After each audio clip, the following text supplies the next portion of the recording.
खबर आपको देंगे। सिडनी हमले में मुलव्विस साजिद अकरम और नवीद अकरम का पासपोर्ट मंजर आम पर आ गया है। साजिद अकरम का पासपोर्ट भारतीय सफारतखाने ने 24 फरवरी 2022 को 10 साल के लिए जारी किया। भारतीय सफारतखाने को पहले दिन से हमलावर की भारतीय शहरियत का इल्म था। भारतीय हुकाम ने जानबूझकर हकीकत छुपाई।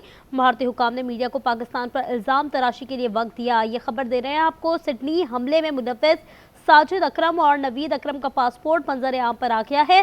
साजिद अकरम का पासपोर्ट भारतीय सफारतखाने ने 24 फरवरी 2022 को 10 साल के लिए जारी किया था। भारतीय सफारतखाने को पहले दिन से हमलावर की भारतीय शहरियत का इल्म था। भारतीय हुकाम ने जानबूझकर हकीकत छुपाई। भारतीय हुकाम ने मीडिया को पाकिस्तान पर इल्जाम तराशी के लिए वक्त दिया। भारतीय मीडिया ने गुमराहकुन प्रोपेगेंडा करके हमलावर को पाकिस्तान करार देने की कोशिश की है। ये गुमराहकुन मज़मूम कोशिश पाकिस्तान को आलमी सतह पर बदनाम करने के लिए थी। आपको यह खबर दे रहे हैं। सिडनी हमले में मुलव्विस साजिद अकरम और नवीद अकरम का पासपोर्ट मंजर आम पर आ चुका है। साजिद अकरम का पासपोर्ट भारतीय सफारतखाने ने 24 फरवरी 2022 को 10 साल के लिए जारी किया था। भारतीय सफारतखाने को पहले दिन से हमलावर की भारतीय शहरियत का इल्म था। भारतीय हुकाम ने जानबूझकर हकीकत छुपाई।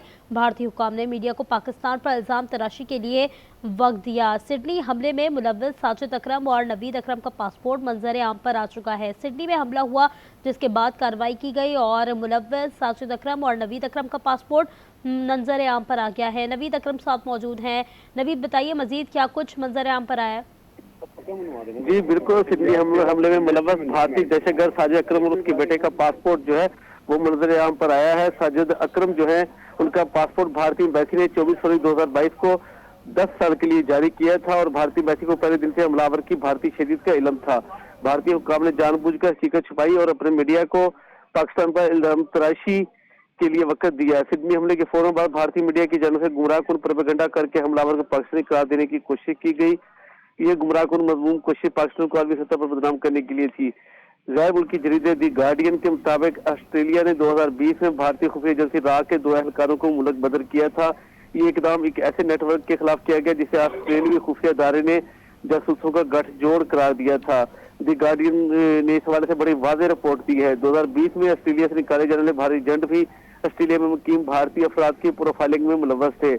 माहिरीन के मुताबिक सिडनी हमले में मुलव्वस दोनों दहशतगर्द भारत की खुफिया एजेंसी रा से मुंसलिक हो सकते हैं। याद रहे कि चंद रोज कबल दहशतगर्द साजिद अकरम ने भारतीय पासपोर्ट पर फिलिपाइन का सफर भी किया था और जहां कहा गया है कि उसने असला चलाने की ट्रेनिंग भी हासिल की थी। जी, ये खबर सामने आ रही है सिडनी हमले के हवाले से। सिडनी हमले में मुलव्विस साजिद अकरम और नवीद अकरम का पासपोर्ट मंजर आम पर आ गया है। साजिद अकरम का पासपोर्ट भारतीय सफारतखाने ने 24 फरवरी 2022 को जारी किया। भारतीय सफारतखाने ने पासपोर्ट 10 साल के लिए जारी किया। भारतीय सफारतखाने को पहले दिन से हमलावर की भारतीय शहरियत का इल्म था। भारतीय हुकाम ने जानबूझकर हकीकत छुपाई। भारतीय हुकाम ने मीडिया को पाकिस्तान पर इल्जाम तराशी के लिए वक्त दिया। भारतीय मीडिया ने गुमराहकुन प्रोपेगेंडा करके हमलावर को पाकिस्तानी करार देने की कोशिश की। ये गुमराहकुन मज़मूम कोशिश पाकिस्तान को आलमी सतह पर बदनाम करने के लिए थी। ऑस्ट्रेलिया ने 2020 में भारतीय खुफिया एजेंसी रॉ के 2 एहलकारों को मुल्क बदर कर दिया था। दी गार्जियन की रिपोर्ट में बताया गया है कि एकदम ऑस्ट्रेलियाई खुफिया इदारे ने जासूसों का गठजोड़ करार दिया था। दी गार्जियन के हिसाब से 2022 में ऑस्ट्रेलिया से निकाले जाने वाले भारतीय एजेंट भी ऑस्ट्रेलिया में मुकीम भारतीय अफराद की प्रोफाइलिंग में मुलव्वस थे, जबकि माहिरीन का यह कहना है कि दोनों दहशतगर्द भारत की खुफिया एजेंसी रॉ से मुंसलिक हो सकते हैं। यह खबर सामने आ रही है। सिडनी हमले के हवाले से ये हमला किया गया था जिसके बाद बाप बेटा गिरफ्तार किए गए थे जो कि हमलावर थे। साजिद अकरम और नवीद अकरम का पासपोर्ट मंजर आम पर आ गया। भारतीय सफारतखाने ने पासपोर्ट 24 फरवरी 2022 को जारी किया। भारतीय सफारतखाने ने पासपोर्ट 10 साल के लिए जारी किया। भारतीय सफारतखाने को पहले दिन से हमलावर की भारतीय शहरियत का इल्म था। भारतीय हुकाम ने जानबूझकर हकीकत छुपाई। भारतीय हुकाम ने मीडिया को पाकिस्तान पर इल्जाम तराशी के लिए वक्त दिया। भारतीय मीडिया ने गुमराहकुन प्रोपेगेंडा करके हमलावर को पाकिस्तानी करार देने की कोशिश की। ये गुमराहकुन मज़मूम कोशिश पाकिस्तान को आलमी सतह पर बदनाम करने के लिए थी। ऑस्ट्रेलिया ने 2020 में भारतीय खुफिया एजेंसी रॉ के 2 एहलकारों को मुल्क बदर कर दिया था। दी गार्जियन की रिपोर्ट के मुताबिक ये इकदाम ऑस्ट्रेलियाई खुफिया इदारे ने जासूसों का गठजोड़ करार दिया था। दी गार्जियन के हिसाब से 2020 में ऑस्ट्रेलिया से निकाले जाने वाले भारतीय एजेंट भी ऑस्ट्रेलिया में मुकीम थे।